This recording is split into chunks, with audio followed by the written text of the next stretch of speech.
Right friends, welcome back to Why and How, and this is for 18th week from 1st May to 7th May, and look at the first issue. And before going ahead, I would like to tell you some of the items were briefly discussed in Good Morning New India, and now I am putting it in a much detailed way.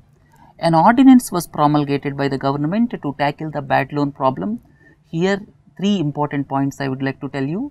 Banking Regulation Act 1949 was amended through an ordinance. Second important point is more powers were given to Reserve Bank of India. And third point is oversight committees will be established. In fact, the reason behind establishment of oversight committees is to ring fence the banking officials. That means if any hard decision is taken, then subsequently investigative authorities should not investigate the bank officials. So one sort of protection is given. So this is all about ordinance, and the stressed assets are increasing in the banking system. That is the worry nowadays. And if you look at the second one, Registrar of Geographical Indications Registry, Chennai, and don't forget Geographical Indications Registry is in Chennai, and it is under CGP DTM. CGP DTM is under DIPP. So this is the nodal authority. You can say DIPP is the nodal authority for all types of intellectual property rights like patents, designs, trademarks, geographical indications. And here 3-4 important points from examination perspective. GI tag is covered under some articles of Paris Convention for the protection of industrial property, and second important point is it is also covered under certain sections of TRIPS Foundation Agreement. Then third point is this Banginapalli fruit is the mango grown in Andhra Pradesh.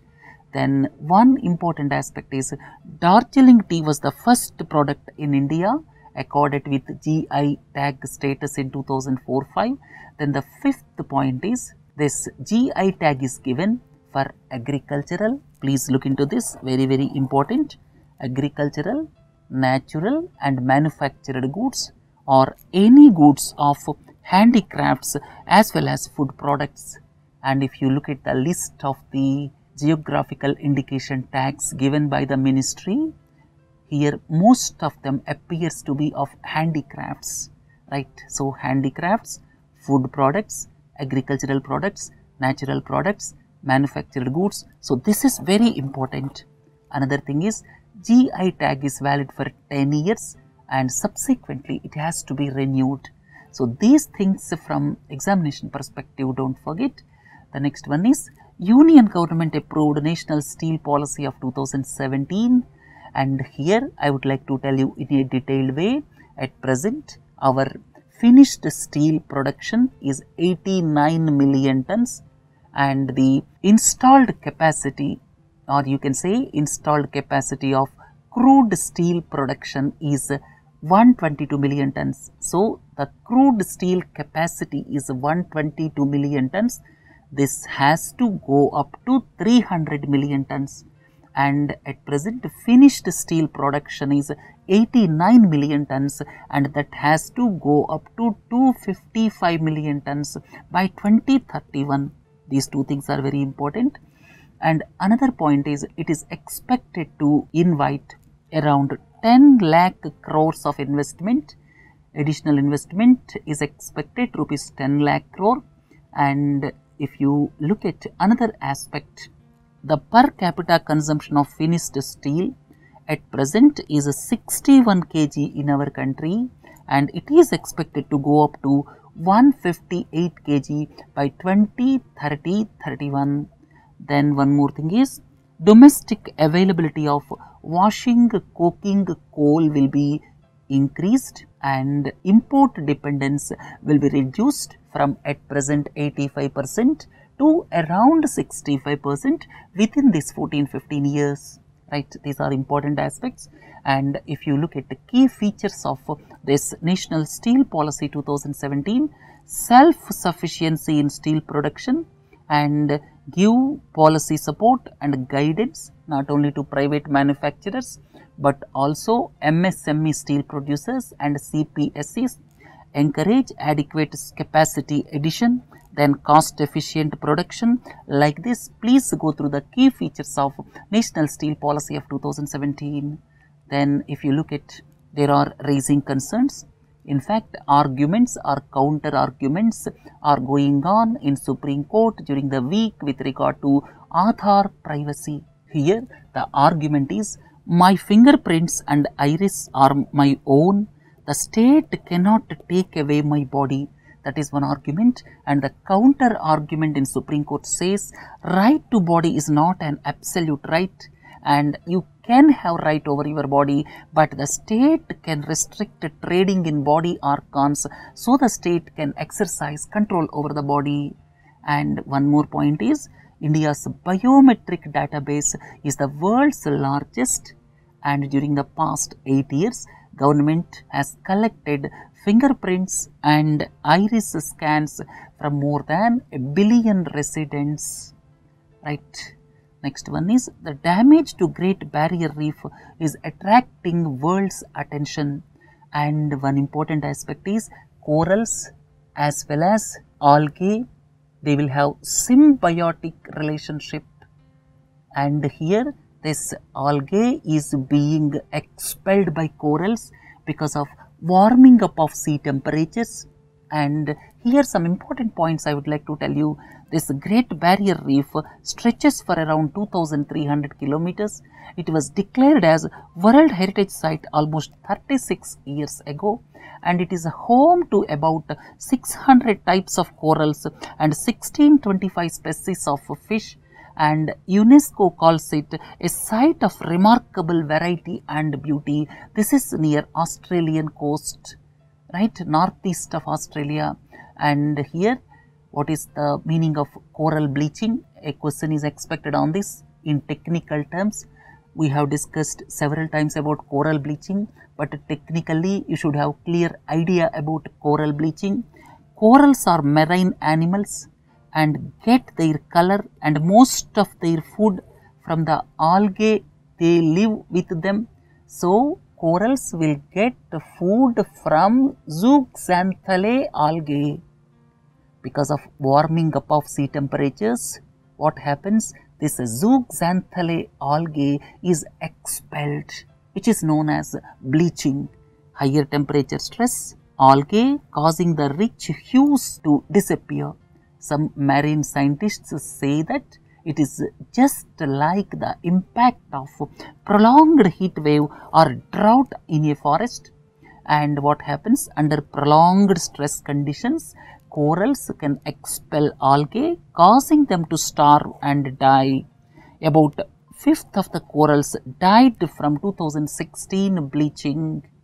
Right, this we discussed. There are 4 main reasons, but the most important reason now is increased ocean temperatures due to climate change. And what happens in shallow water corals? Exposures to high temperatures also takes place. And the other important point is, in shallow corals, exposure to air due to low tides can also cause bleaching. And because of pollutants and excessive runoff during the storms, this bleaching can take place. The most important reason what we are seeing now is the first one, right? So zooxanthellae algae will be expelled, right? So these are the pictures pertaining to coral bleaching. Next one is, Supreme Court concluded the pronouncement of judgment confirming the death penalty for 4 convicts in 2012 Nirbhaya case.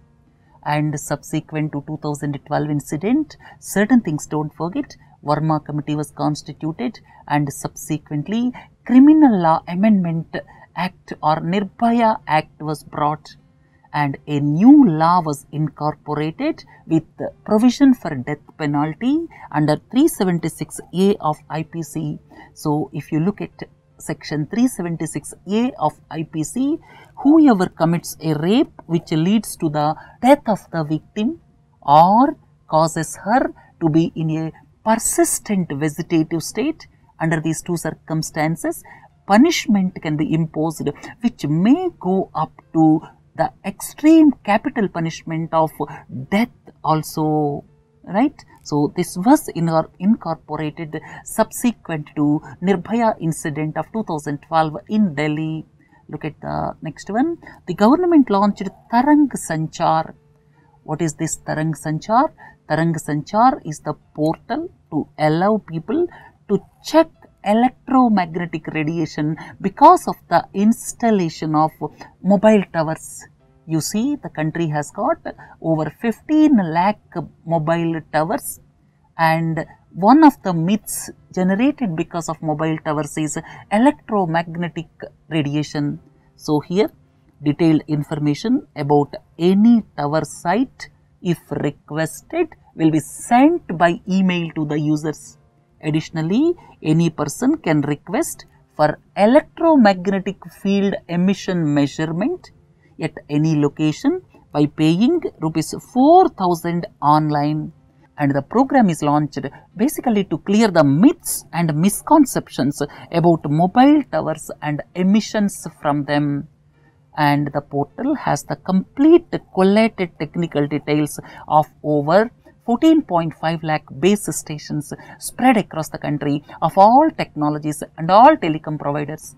Right, please don't forget about Tarang Sanchar. It is for the measurement of electromagnetic field emissions. Right, the next one is Union Urban Development Minister announced the cleanest cities under Swachh Sarvekshan. Here 434 towns or cities with the population of 1 lakh and above were rated. 2-3 important points I would like to tell you. Top 3 cities all of you are familiar with: Indore and Bhopal in Madhya Pradesh, whereas Visakhapatnam is in Andhra Pradesh. And another important point is here how the monitoring is done. This is very important. This is solid waste management, door-to-door collection, processing, disposal, as well as open defecation free. This criteria has got 45% of the marks. Most important aspect.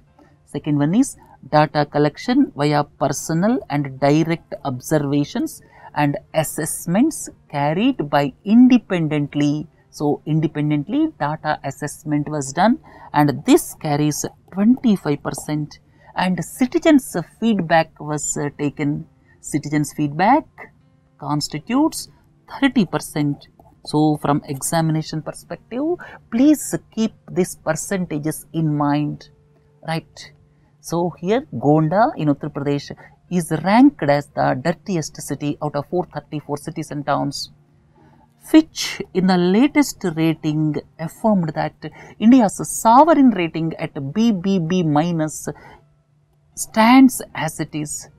Government stated that rating upgrade is justified, but Fitch ratings stated that the lowest investment grade rating of BBB minus will remain. And the very important aspect to know is what is meant by AAA rating, BBB rating, like that. And before going ahead, I would like to tell you what are the concerns expressed by Fitch. First and the foremost is weak state of government's finances, as government's debt burden is 68% of GDP, and it is pertinent to note that NK Singh committee stated that it should be brought down to 60% by 2023. Second point, the Fitch rating says that BBB median for various countries is 41%. For India, it is 68%. That's why Fitch said we are not upgrading the rating. Then fiscal deficit is 6.6% of GDP, and part of the fiscal deficit increased because of Uday scheme by state governments. This is one important aspect. Next important aspect is per capita GDP in India remains low at $17-14, whereas BBB median range is $9,700. Because of these reasons, the ratings upgrade was not done. And one important aspect to note is there is a general feeling that rating agencies are biased towards China. right? And from examination perspective, because BBB minus is in the news for the past few months, so from examination perspective, you should not forget largest credit rating agencies in the world. These two enjoy 80% market share, Moody's and Standard & Poor's. And if you look at Indian credit rating agencies, CRISIL, which is S&P company, enjoys 50 to 60% of market share. And here you should differentiate between credit rating agencies and credit information agencies. Yesterday, in fact, briefly we discussed in Good Morning New India. Now I am elaborating. Here CIBIL is example of credit information company, and here don't forget BBB and above is investment grade, or you can say investment grade, and out of which the lowest investment grade is BBB minus. But if the rating is BB and below, it is considered as non-investment grade, right? So this is very important. Look at the next one. Reserve Bank of India gave more powers to group of lenders. Here three important points I would like to tell you. One is with regard to lending through consortium of banks. Quite often you come across consortium of banks. What is the meaning of consortium of banks? Here various banks comes together, or you can say various banks coming together to finance a borrower. Here common appraisal is taken, common documentation is taken, joint supervision is taken, and joint follow-up exercises are taken. So they come together with common documentation, that is lending through consortium of banks. Here one bank will act as a lead bank. So this is one type of mechanism of lending by a group of banks. There is another mechanism which we call it multiple banking arrangements, or MBAs. Here 4 or 5 banks will give loans to one company. Borrower avails loans independently from more than one bank. There is no contractual relationship between these bankers. Each banker will do his own credit assessment, and each banker holds security independent of others. So while granting the loans by banks coming together, two things don't forget. One is by multiple banking arrangements and the other one is by consortium of banks.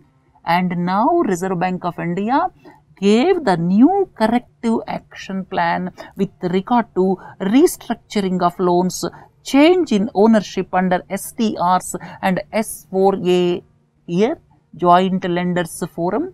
Joint Lenders Forum is constituted as a means of corrective action plan when the loan becomes SMA2.